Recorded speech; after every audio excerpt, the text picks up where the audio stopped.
A slave boy hears a knock at his cabin. It is the master, his wife, with a smile that changes everything.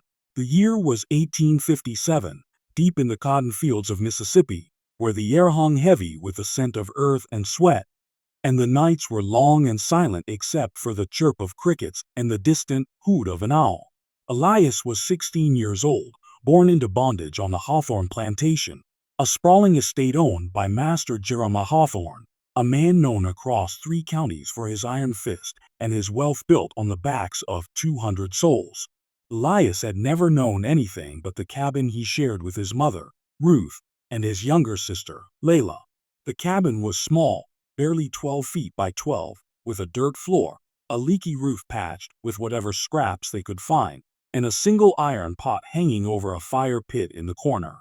It was home, though, the only one he'd ever had. That evening, as the sun dipped below the horizon, painting the sky in streaks of orange and purple, Elias sat on a splintered stool, mending a tear in his shirt by the dim light of a tallow candle. His mother had gone to bed early, her body aching from a full day bent over in the fields, picking cotton until her fingers bled. Layla, just 8, was curled up on the straw pallet in the corner, her breathing soft and steady in sleep. Elias's own hands were raw, blistered from the sharp bowls that tore at skin no matter how careful you were. He hummed a low tune under his breath, one his mama had taught him, a spiritual about crossing the Jordan River, about freedom on the other side. He didn't sing the words out loud. You never knew who might be listening, even in the dead of night. The plantation was quiet now. The overseer's whip had cracked its last for the day, and the field hands had trudged back to their quarters in the slave row, a line of ramshackle cabins tucked behind the big house, out of sight from the white folks' grand porch. Master Hawthorne was away in Natchez on business, selling last season's crop and buying new supplies, or so the rumors went among the enslaved. That left the mistress, Eliza Hawthorne, in charge. She was younger than the master by a good 20 years, with pale skin, golden hair piled high, and eyes the color of a summer sky. Folks whispered about her behind closed doors. How she was from up north originally, Boston maybe, married off to Hawthorne for his money. She didn't yell like the master, didn't carry a whip, but there was something in her silence that made you uneasy. She watched everything, missed nothing. Elias finished his stitching and blew out the candle to save what little fat was left. The cabin fell into darkness, broken only by the faint moonlight slipping through the cracks in the walls. He lay down on his own pallet, a thin blanket pulled over him against the chill that crept in as winter approached. His mind wandered, as it often did, to dreams he dared not speak, dreams of running north, following the drinking gourd, finding a place where a man could own his own labor, his own life. But those thoughts were dangerous. They could get you sold or worse. So he pushed them down, closed his eyes, and waited for sleep. It must have been near midnight when it came, a soft knock at the door. Not the heavy, demanding pound of the overseer or the master's rare visits to drag someone out for punishment. This was tentative, almost hesitant.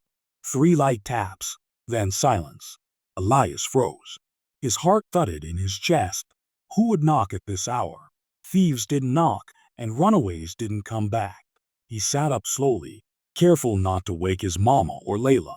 The knock came again, a bit firmer this time. "Who's there?" he whispered through the thin wooden door, his voice barely carrying. A pause. Then a woman's voice, soft and clear, with that refined lilt that marked the white folks from the big house. It's Mrs. Hawthorne. Open the door, boy." Quietly now. Elias's blood ran cold. The mistress? Here? At his cabin? In the middle of the night? His mind raced with possibilities, none of them good. Had he done something wrong? Forgotten a chore? Looked at her too long in the yard? Punishments came swift on Hawthorne's place, and a visit from the mistress could mean anything from a scolding to having the dogs set on you. His hands trembled as he unlatched the simple wooden bar and cracked the door open just enough to peer out. There she stood, wrapped in a dark cloak against the night air, her face illuminated by the moon. Eliza Hawthorne, no older than 30, with a lantern in one hand that she held low to avoid drawing attention. But it was her expression that stopped him cold. A smile. Not the tight, false smile she wore when inspecting the quarters or handing out meager rations. This was different, warm, almost conspiratorial, lighting up her features in a way he'd never seen. Her blue eyes sparkled with something he couldn't name. Mischief?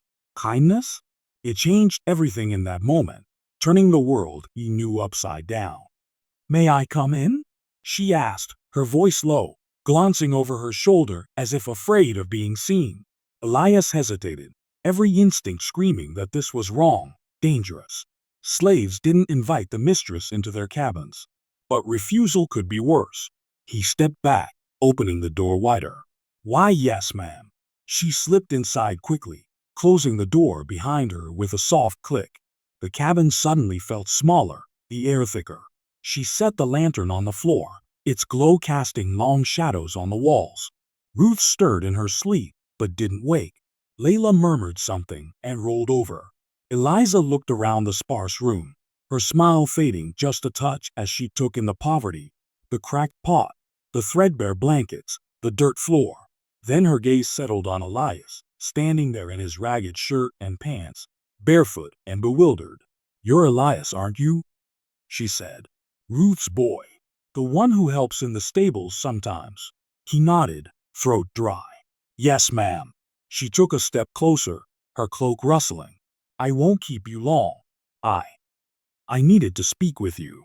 Away from prying eyes. Elias's mind spun. What could the mistress possibly want with him? He kept his eyes down, as he was taught, but he stole glances at that smile lingering on her lips. It was disarming, making him feel seen in a way no white person ever had. She reached into her cloak and pulled out a small bundle wrapped in cloth. "Here," she said, holding it out. "For you and your family. Fresh bread, cheese, a bit of ham, from the big house kitchen." His eyes widened. Food like that was a rarity, usually reserved for the whites or the house slaves who got scraps. Field hands like them made do with cornmeal and salt pork, if they were lucky. "Take it, Elias," she urged gently when he didn't move. "No one's watching." He took the bundle, fingers brushing hers accidentally. It was warm from her pocket. "Thank you, ma'am. But why?" Her smile deepened, and in that light, with that expression, she looked almost human, not the distant figure on the porch, but a woman with secrets. "Because things aren't always as they seem," she whispered. "And because I think you deserve more than this." She paused, glancing at the sleeping forms of his mother and sister. "Your mama's a good woman, strong. And you, I've watched you. You're smart, quick. You listen." Elias didn't know what to say. Compliments from a white woman? It felt like a trap, yet her tone held no malice. "I have to go now," she said suddenly, pulling her cloak tighter. "But this isn't the last time. Be careful, Elias, and dream big." With that, she slipped back out the door, vanishing into the night as quietly as she'd come. Elias stood there, bundle in hand, heart pounding. He barred the door again and sat down, unwrapping the food carefully. The smell made his mouth water. Real bread, soft and yeasty. Cheese that wasn't moldy, ham sliced thick. He woke his mama gently, showing her. Ruth's eyes filled with suspicion and fear at first, then softened at the sight. They ate in silence, savoring every bite, but questions burned in Elias's mind. What did the mistress want? Why the smile that seemed to promise something impossible? And why did it feel like, in that brief visit, everything had shifted, like the first crack in a dam holding back a flood? Little did he know, this was only the beginning. The days after Mrs. Hawthorne's midnight visit passed in a haze for Elias. He went through the motions, up before dawn, out to the fields with the others, hoe in hand, back bent under the weak winter sun. But his mind was elsewhere. Every bite of that stolen bread and ham lingered in his memory. Not just the taste, but the way it had been given. Freely, secretly, with that smile that still haunted him. He kept waiting for the other shoe to drop. Maybe the overseer would come dragging him to the whipping post for accepting stolen food. Maybe the master would return and hear whispers. But nothing happened. The plantation rolled on as it always had, cruel and unchanging. Ruth watched him closely those first few mornings. She'd always been sharp, able to read trouble on his face before he spoke it. Over a thin bowl of cornmeal mush, she finally asked, low enough that Layla couldn't hear from where she played outside with a stick and a rag doll. "What's eatin' you, boy? You been jumpy as a rabbit since that night." Elias glanced toward the open door, then leaned in. "Mama, the mistress came here while you slept." Ruth's spoon stopped halfway to her mouth. Her eyes narrowed. "Eliza Hawthorne? In this cabin?" He nodded, recounting it all in a whisper. The knock, the lantern, the bundle of food, the strange warmth in her voice. When he finished, Ruth sat silent a long while, staring into her bowl as if it held answers. "White folks don't do nothing without a reason," she said at last. "Especially not her kind. You stay clear, Elias. Smile and nod if she speaks, but don't trust it." He wanted to argue, to say that the smile had felt real, but he knew better. His mama had seen 36 seasons on this earth, most of them under the lash or the threat of it. She knew the shapes danger could wear. Still, Elias couldn't shake it. In the fields he found himself watching the big house more than usual. From the cotton rows you could just make out the wide veranda, the white columns, the windows glinting in the sun. Sometimes he caught sight of her, a flash of pale dress on the porch, or a silhouette behind lace curtains. Once, when the hands were called up to unload a wagon of supplies, he saw her standing at the kitchen door, speaking to the cook. Her eyes scanned the group of men, and for a heartbeat they met his. She didn't frown or look away. Instead, that same small smile touched her lips, quick as a spark, before she turned back inside. Elias felt heat rise in his face and dropped his gaze fast, praying no one noticed. A week slipped by, then two. Master Hawthorne returned from Natchez in a foul mood. Prices for cotton were down, and he took it out on everyone. The overseer, Mr. Grady, cracked his whip more than usual, and two men from the next cabin were flogged for lollygagging. Elias kept his head down and worked hard, but the fear that had settled in his gut after the visit began to ease.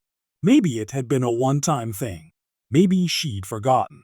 Then, on a cold evening in early January, it happened again. The knock came later this time, past midnight, when even the dogs were quiet. Elias was awake, lying on his pallet staring at the dark rafters, unable to sleep. He'd been turning her words over and over in his mind. "I think you deserve more than this. Dream big." What did a white woman know about his dreams? And why would she care? He rose quickly, heart already racing, and opened the door a crack. It was her again, cloaked and hooded, lantern dimmed almost to nothing. But this time she wasn't alone in her purpose. There was an urgency in the way she stood, shoulders tense. "Elias," she whispered, "may I come in? It's colder tonight." He stepped aside without thinking. She entered, closing the door softly, and set the lantern on the floor. Ruth was awake now. He could hear the faint rustle as she sat up in the shadows, but she stayed silent, watching. Eliza unwrapped her cloak just enough to reach inside. This time she brought out not food but a small book, bound in plain brown leather, and a stub of candle with a few matches tucked into a twist of paper. "I remembered you watching the house tutor with the Hawthorne children last summer," she said quietly. "When you were mucking the stables, you stood by the window a long time." Elias felt his face burn. He hadn't thought anyone noticed. "I can read a little, ma'am," he admitted, voice barely above a breath. "My daddy taught me some letters before he was sold away, and Mama knows her Bible words." Eliza's eye softened. She held out the book. "This is a primer. Simple stories, words you can sound out. And the candle is for light when everyone else sleeps." She glanced toward Ruth's corner. "Ma'am, I mean no disrespect coming here. I only thought. Knowledge is a kind of freedom too." Ruth's voice came out of the dark, steady but wary. "And what you want in return, Mrs.?" Eliza didn't flinch. "Nothing you can give. Only that he learns quietly, and that no one knows where the book came from." There was a long silence. Finally Ruth nodded once, slow and deliberate. Eliza turned back to Elias. Read a page each night. Practice writing the letters in the dirt outside when no one's watching. If you have questions. She hesitated, then pressed on. I walk in the garden most afternoons around 3, when the children are napping. If you're sent to the yard for chores, we might speak briefly. But be careful. Grady's eyes are everywhere. Elias took the book with reverent fingers. The cover was soft, worn from use. He opened it carefully. The pages smelled of ink and paper, a scent he'd only caught in passing when near the big house. Simple words stared back at him. The cat sat on the mat. He traced them with a fingertip, feeling something swell in his chest he couldn't name. Why are you doing this? He asked, the question bursting out before he could stop it. Eliza looked at him for a long moment. The lantern light caught the fine lines around her eyes, lines that spoke of things she didn't say. Because I was taught to read in a schoolroom in Boston, she answered finally. And no child, no person, should be denied that light just because of the color of their skin or the cruelty of men. Her voice cracked just slightly on the last words. Then the smile returned, softer this time, almost sad. And because I see something in you, Elias. A hunger. The same hunger I once had. She pulled her cloak tight again. I must go. The master sleeps soundly after his brandy, but the house servants rise early. At the door she paused, hand on the latch. One more thing. If ever you hear the signal, 3 short taps, then 2 long, open quickly and quietly. It will mean something important. Then she was gone, a shadow melting into the night. Elias stood there holding the book against his chest long after the sound of her footsteps faded. Ruth came to his side, placing a rough hand on his shoulder. Hide it good, son, under the loose board by the hearth, and don't let hope make you careless. But hope was already blooming, dangerous and bright. That night, by the faint glow of the new candle stub, Elias opened the primer and whispered the words aloud, tasting each one like forbidden fruit. The cat sat on the mat. He read it over and over until the shapes became familiar friends. And for the first time in his 16 years, the darkness of the cabin didn't feel quite so heavy.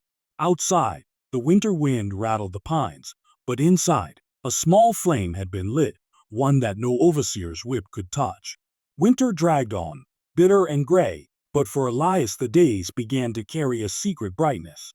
The primer became his treasure. Every night, after the cabin fell quiet, he pulled it from its hiding place under the loose hearth board and lit the precious stub of candle. He read slowly at first, mouthing each word, tracing letters with a finger blackened from field dirt. The simple stories about farms and animals and children playing in green fields felt like windows into a world he'd never touched. By the end of January, he could read whole pages without stumbling, and he began copying letters into the soft dirt behind the cabin at dawn, smoothing them away with his foot before anyone stirred. Ruth watched him with a mix of pride and fear. She'd learned her letters years ago from an old house slave who belonged to a kinder master up in Virginia, but she rarely used them. Reading was a skill that could bring trouble faster than reward. Still, she didn't stop him. Some nights she sat beside him while he read aloud in a whisper, correcting his pronunciation softly, her calloused hand resting on his shoulder. You got your daddy's quick mind, she murmured once. He could have been a preacher if things was different. Elias only nodded, throat tight. He hadn't seen his father since he was 6, when Master Hawthorne sold him south for talking back to the overseer. The memory still burned. The real change came in the afternoons. Elias started finding small reasons to be near the big house, carrying firewood to the kitchen shed, hauling water from the well, sweeping the stable yard. Anything that might put him in the garden path around 3 o'clock. The first few times he saw Mrs. Hawthorne walking there, slow and alone among the bare rose bushes and dormant herb beds, he kept his distance, eyes down, heart hammering. But one February afternoon, when the sky was unusually clear and the air carried the promise of early spring, she looked up as he passed with a bucket of slop for the pigs. Elias, she called softly, as though they were old acquaintances. Come here a moment. I need help with this trellis. He glanced around, no overseer in sight, no house servants near, and approached, cap in hand. The trellis was fine, of course. It was only an excuse. She stood close enough that he could smell the faint lavender water on her skin, a scent so different from the sweat and earth he knew. "How are you getting on with the book?" she asked, voice low, pretending to examine a loose vine. "Well, ma'am," he answered, eyes on the ground. "I can read most all of it now. The stories about the boy and his dog. I like those best." Her smile came then, small but genuine, warming her whole face. "Good. That's very good." She reached into the pocket hidden in her skirts and drew out a folded sheet of paper and a short pencil. "Here, practice writing your name. And these words, freedom, river, north." Elias took them with trembling fingers, slipping them quickly into his shirt. "Thank you, ma'am." They met like that whenever chance allowed, brief moments in the garden, or behind the smokehouse, or once even in the dim tack room of the stable when rain drove everyone indoors. She never stayed long, always careful, but each time she brought something. Another page of words to copy, a new short story she'd written out by hand, questions about what he'd read. She corrected his spelling gently, praised his progress, and sometimes, when no one could possibly see, asked about his life. "Tell me about your mother," she said one day, as they stood near the camellia bushes just coming into bud. "She's strong," Elias replied. "Works harder than any man in the field. Sings when she thinks no one's listening. Old songs from Africa, she says her mama taught her." Eliza listened, eyes distant. "And your sister?" "Layla wants to learn too. She watches me read and begs for stories." A shadow crossed Eliza's face.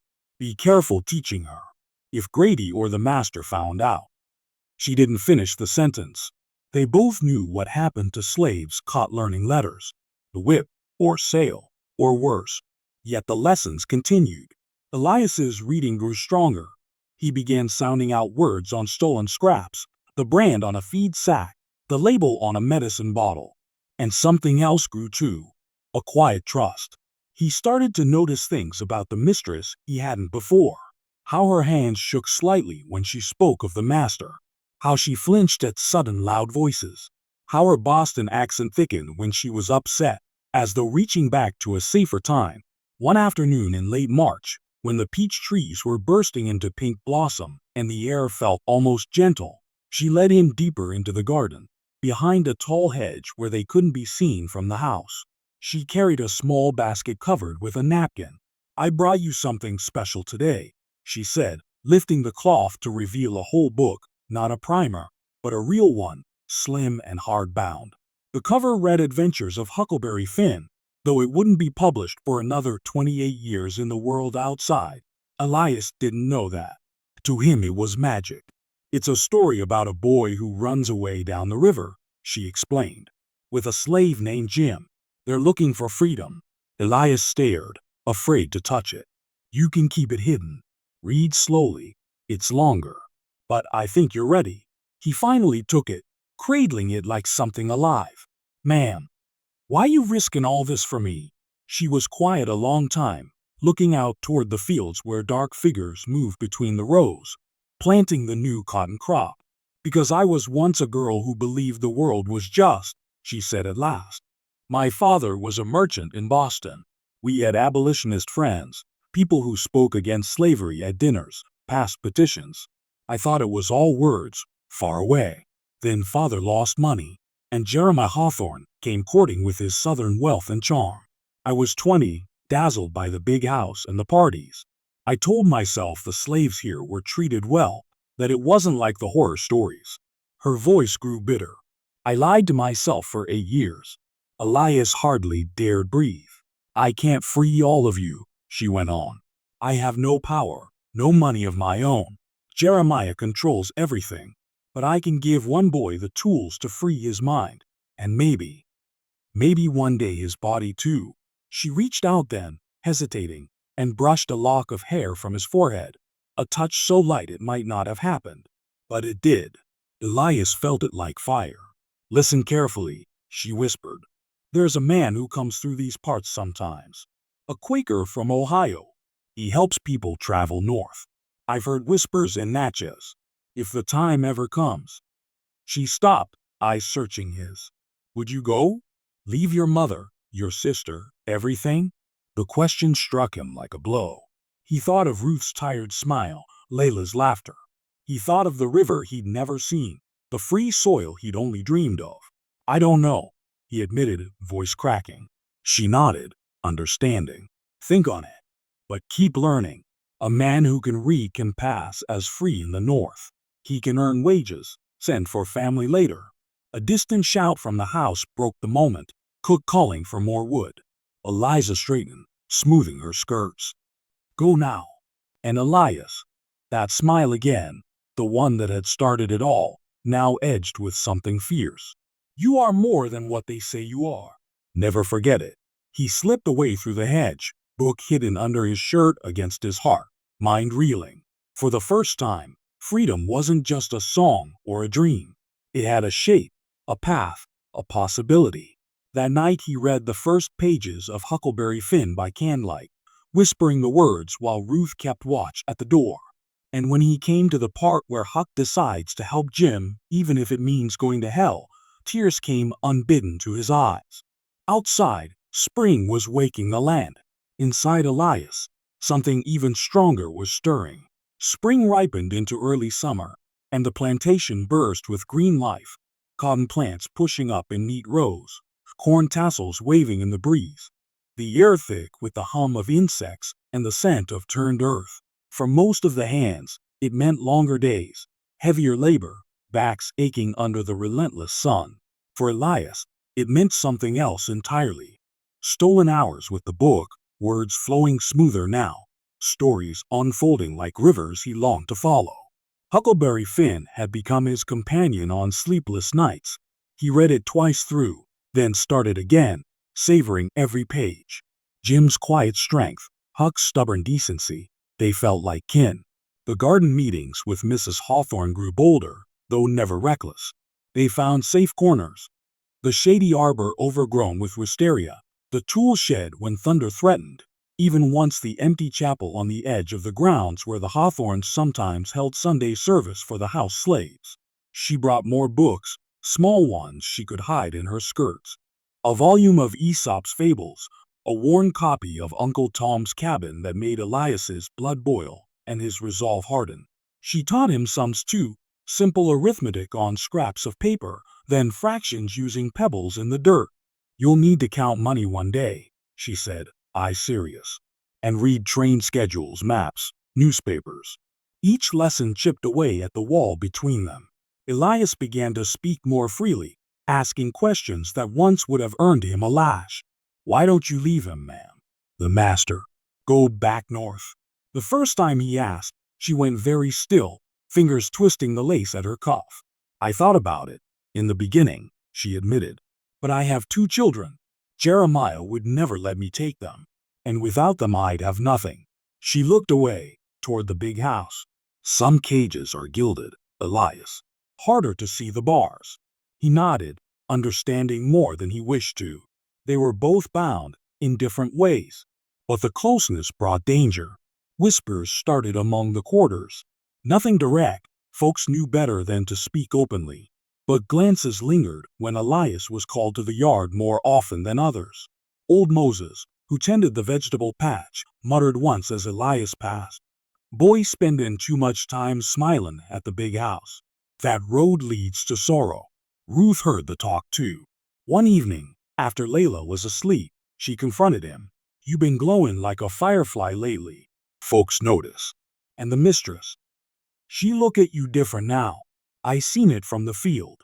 Elias met her eyes in the dim light. She's teaching me, Mama. Making me ready. Ready for what? Running? Leaving us behind? Her voice cracked. Or ready for something worse? White women get lonely, Elias. And lonely turns to cruel when they scared. He flinched. It ain't like that. She hates it here same as us. Ruth shook her head. Hate don't make her safe. If the master catch wind, if Grady see you 2 talking too long, you'll be sold south before the week out. And her? She'll cry pretty tears and say you forced your company." The words landed heavy. Elias lay awake that night, staring at the rafters, fear and longing twisting in his gut. He cared for Mrs. Hawthorne, more than gratitude, more than he wanted to admit. Her kindness had cracked open his world, but Ruth was right. The risk was growing roots that could strangle them all. Then came the night that changed the careful balance. It was late June, the air so thick with humidity you could wring it out. Thunder rumbled distant, promising rain that wouldn't come. Elias was reading by his last inch of candle when the signal came. 3 short taps, then 2 long. He opened the door fast. Eliza stood there, but not as he'd ever seen her. No cloak this time. She wore only a simple nightdress, hair loose down her back, face pale and streaked with tears. In her hand she clutched a small satchel. "Elias," she whispered, voice breaking. "I need your help." "Now!" He pulled her inside quickly. Ruth woke at the sound, sitting up with wide eyes. Even Layla stirred. "What's happened, ma'am?" Elias asked, keeping his voice low. She sank onto the stool, hands shaking. "Jeremiah. He came home drunk tonight, from some gathering in town. She touched her cheek, where faint redness bloomed under the skin, the start of a bruise. "He accused me of hiding money, of writing letters to my family up north. He tore apart my desk, found some old pamphlets I'd kept hidden. Abolitionist things from years ago." Ruth made a soft sound of sympathy despite herself. "He didn't find the books I've given you," Eliza hurried on. "I burned the risky ones last winter. But he's suspicious now, watching me. He said if he ever catches me consorting with the niggers beyond my station, he'll have me locked in my room and sell off half the hands as punishment." Elias felt ice in his veins. "I can't stay there tonight," she said. "He's passed out, but he'll remember in the morning. I need to think, to plan." She looked up at him, eyes desperate. "And there's something else. The Quaker I told you about, the one who helps people north, he's coming through soon. Next week, maybe sooner. There's a signal, a red kerchief tied on the old oak by the river landing. If it's there, he'll wait one night for any who want to go." Ruth spoke then, voice steady. "You telling my boy to run?" Eliza met her gaze. "I'm telling him the door might open soon, but it's his choice. And yours." She reached into the satchel and pulled out a folded paper, a rough map, sketched in ink. "This shows the route to the river, then north along back trails to the Ohio. Safe houses marked with a star. I got it from someone in town who thinks like I do." She handed it to Elias, along with a small pouch that clinked softly. $20 in silver. Enough for food, maybe a train ticket once you're across the river. Elias stared at the gifts, throat tight. "And you, ma'am? What about you?" Her smile was sad, trembling. "I have to stay, for my children, but if you go, knowing one person I helped reach his freedom, it'll make the cage bearable." Thunder cracked closer now. Rain began to patter on the roof. Ruth stood, moving to the door to peer out. "Storm coming. Good cover if anyone's stirring." She turned back. "Mrs., you can't stay here till dawn. Too risky." "I know," Eliza said. "I'll go to the old overseer's cabin. It's empty since Grady moved closer to the house. I'll slip back before sunrise." Elias wanted to protest, to offer her the pallet, anything, but he knew it was impossible. She rose, touching his arm briefly. "Decide soon, Elias. If the kerchief appears, you'll have one night. Take only what you can carry light. Tell no one, not even friends in the quarters." At the door she paused, rain drumming harder now. "Whatever you choose. Thank you for listening, for letting me believe I'm more than this place." Then she was gone, vanishing into the downpour. Elias barred the door and turned to find Ruth watching him, eyes shining in the dark. "Well, son," she asked quietly, "what you gonna do?" He looked at the map in his hand, the pouch, the weight of freedom suddenly real and terrifying. "I don't know, Mama," he whispered, "but I got to decide quick." Outside, the storm raged, washing the world clean for a moment. Inside the cabin, 3 souls sat awake through the night, each carrying secrets heavier than chains. The red kerchief could appear any day now, and when it did, everything would change, for good or for. Part 5. The Red Kerchief. The days after the storm felt like walking on thin ice over deep water. Elias carried the map and the silver pouch sewn into the lining of his shirt, close to his skin. A constant reminder that freedom now had weight and shape.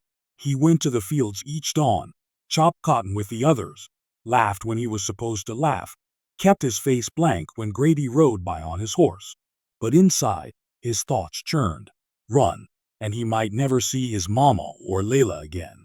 Stay, and he might spend the rest of his life bent under the same sun, watching his sister grow into the same chains, and Mrs. Hawthorne, Eliza, trapped in her own way, risking everything for him. The thought of leaving her behind to face the master's rage alone twisted something fierce in his chest. Every morning he found an excuse to pass the old oak by the river landing, a massive tree half a mile down the muddy track, its roots drinking from the Mississippi. No red kerchief.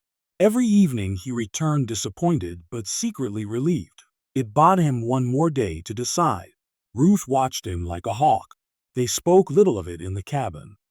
Walls were thin and ears sharper than they seemed. But at night, when Layla slept, Ruth would lay her hand on his arm and whisper questions. "You ready to leave your blood behind, son?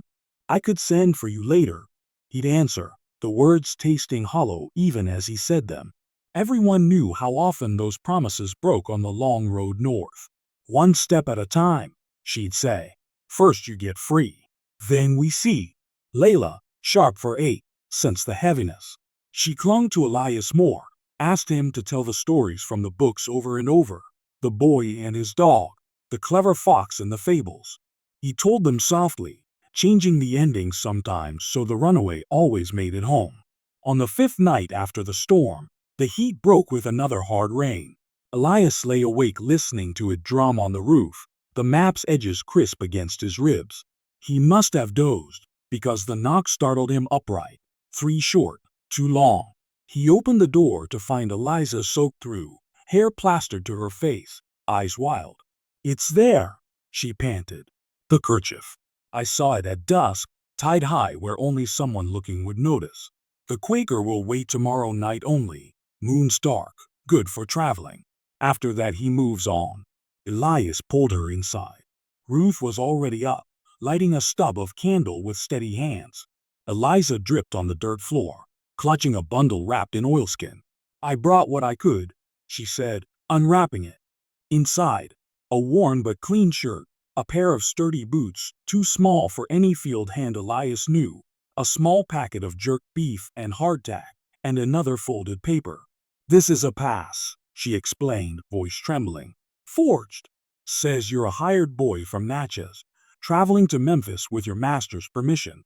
It won't hold up to close scrutiny, but it might get you past a casual patrol." Ruth examined the paper in the candlelight, lips tight. The handwriting was fine, educated. "You riskin' a lot, Mrs." Eliza's bruised cheek had darkened to purple now, half hidden under powder. "I've risked more already." She turned to Elias.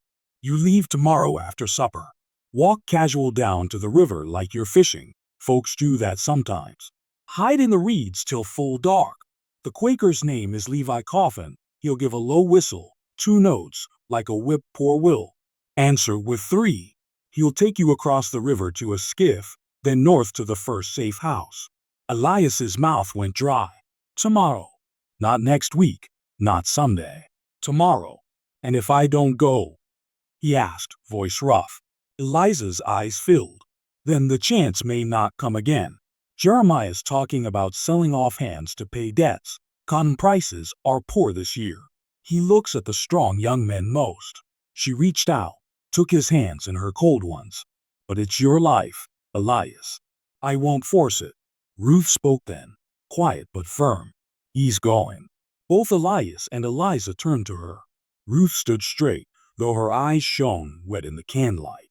"I carried him 16 years under my heart and on my back. I won't watch him sold south or whipped to death for learning his letters. He goes." Elias felt his throat close. "Mama." She held up a hand. You go, boy. You get north. You learn a trade, save money honest. Then you send for us.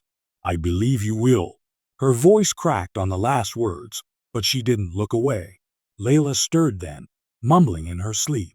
Ruth went to her, smoothing the child's hair, humming the old Jordan River song until she settled again. Eliza pressed the bundle into Elias's arms. There's one more thing. From her pocket, she drew a small locket on a thin chain, silver, oval, the kind fine ladies wore. She opened it to show a miniature portrait of herself, painted tiny and perfect. So you don't forget, she whispered. And so you know someone believes in you. Elias took it, fingers brushing hers. He wanted to say 1,000 things. Thank you. I'm scared. I wish you could come too. But the words stuck. Instead, he closed her hands over the locket. Gentle. I'll carry you here, he said, touching his chest. Always. But you keep this. For your own hope. Tears slipped down her cheeks then, cutting tracks through the rain. She nodded once, pressed the locket back into her pocket. I have to go before the house wakes. She moved to the door, then turned for one last look, at Ruth bending over Layla, at Elias standing tall in the flickering light. Godspeed, Elias. Lie free for all of us. The door closed soft behind her. The rain had eased to a whisper. Ruth came to him, pulled him into a fierce embrace that smelled of wood smoke and earth and everything he knew as home. Tomorrow, she said against his shoulder, we say goodbye at supper like any other night. No tears where folks can see. You walk away strong. He held her tight, memorizing the feel of her arms, the beat of her heart. The rest of the night passed in quiet preparation. Ruth sewed the silver deeper into his shirt hem, added a small pouch of parched corn from their own stores. She gave him her only treasure, a smooth river stone she'd carried since girlhood for luck. Dawn came too soon, gray and humid. The day dragged endless, hoeing, sweating, laughing with the others while his mind counted hours. At supper he ate the cornbread and greens like it was any evening, told Layla one last story about the clever rabbit who outwitted the fox. When the sun finally sank, he kissed Layla's forehead, hugged Ruth longer than usual. See you tomorrow, he said aloud, voice steady. Ruth's eyes answered, go with God. He walked down the muddy track toward the river, fishing pole over his shoulder for show, heart hammering so loud he feared the dogs would hear. The old oak loomed ahead, and there it was, the red kerchief, bright against the dark bark. Elias slipped into the tall reeds, crouched low, and waited as the stars came out one by one. Somewhere across the water, a new life waited. Behind him, everything he loved. He clutched the river stone in his pocket and whispered the only prayer he knew, the one his mama sang about crossing over. Then, in the deep dark, he heard it, 2 low notes, like a whip poor will. He answered with 3. The reeds rustled. A shadowed figure emerged, tall, bearded, voice quiet and kind. You Elias? Yes, sir. Come on, son. Time to go home. And with that, Elias stepped into the night, leaving the only world he'd ever known behind, one careful footfall at a time toward whatever waited north of the river. Part 6. The far side of the river. The skiff slid across the black water like a shadow, Levi coffins or dipping silent and sure. Elias sat low in the bow, clutching the oilskin bundle to his chest, every muscle taut. The Mississippi was wide here, slow and heavy with secrets. On the near bank, the Hawthorne plantation lay dark and sleeping, no lanterns, no dogs, no shouts. Just the soft lap of water against the hull and the distant croak of frogs. Halfway across, Levi spoke for the first time since the whip poor will call. You breathe easy now, son. Once we touch the other side, Mississippi law don't reach. Not tonight, anyway. Elias nodded, but he couldn't breathe easy. Not yet. He kept seeing his mama's face in the doorway, the way she'd held Layla close so the child wouldn't cry out. He kept hearing Eliza's whisper Godspeed. The far bank rose up out of the mist, Illinois soil, free soil. The keel scraped mud, and Levi steadied the boat. Out you go. Follow me quick and quiet. They pushed through tall grass to a narrow trail. A mile inland waited a covered wagon, 2 mules dozing in the traces. A black man Elias didn't know sat on the seat, lantern shuttered almost to nothing. "This here's Amos," Levi said. "He'll drive you to the first station. From there it's house to house, all friends." Amos touched his hat brim. "Climb in back, young brother. Hay's soft and smells better than most beds you know." Elias climbed in, burrowed under loose hay, and the wagon lurched forward. He didn't sleep. Every creak of the wheels, every owl hoot, made his heart jump. But dawn came pale and pink without alarm, and by full light they reached a small farm outside Cairo.